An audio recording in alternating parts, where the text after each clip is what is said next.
My name's Shane Carriage. I'm a member of the Ulladulla local Aboriginal Lands Council. Have been for 22 years come July. Our language group is Durga, it's a Wallawani, which means hello. I was born in Maria, which is about an hour south, but my family's from here. I grew up here from, I think, the age of about 3.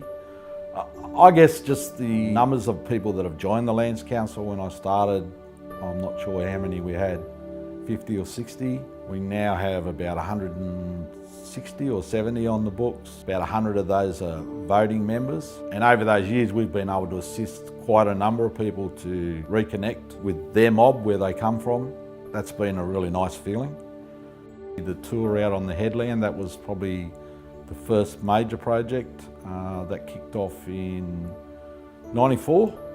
Went for approximately 2 years, and we built a cultural trail, which we still use today, and my dad does most of the tours, and we take school kids and groups from anywhere, including Aboriginal children from other areas like Sydney and Canberra, which we've done on a number of occasions.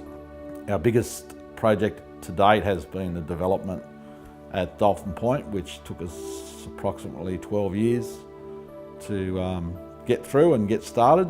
It's a 104 lot development.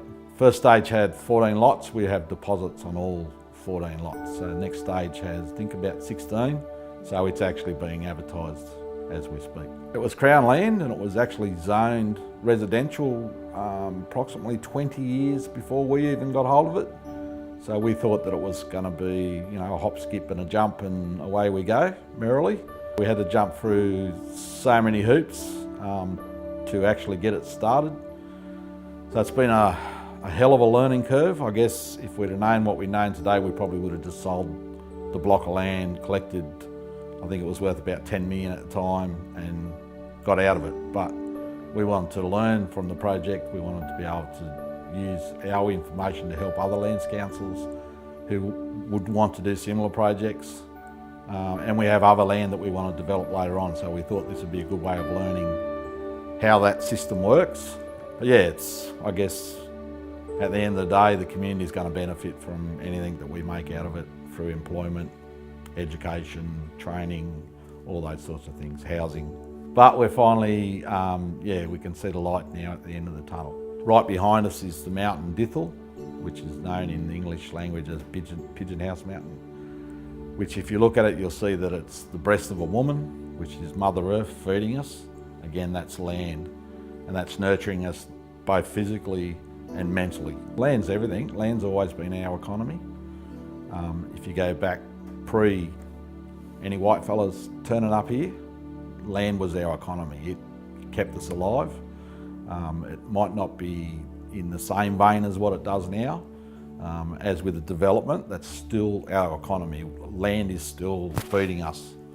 It might have fed us in a different way in the past, but today it still feeds us. And we have parcels of land that we will never touch and will be set aside for generations to come through.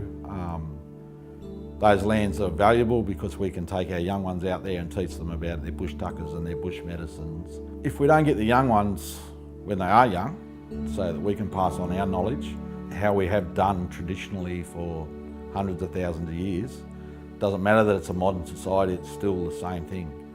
You can read all the books you want, but when you sit down with someone who's an elder and they explain things to you about culture and who you are and why you are and your language and all that sort of stuff, the younger you can get it, the easier it is to get it in there. They're more of a sponge. You get a bit older, it's harder, it's tougher. And they get to learn about themselves, and they get pride in who they are. It doesn't matter if they come from Ulladulla. This might not be where their mob originates, but they're still mob, and we welcome them all in, and we will try and help them to find out who their mob are and get them in contact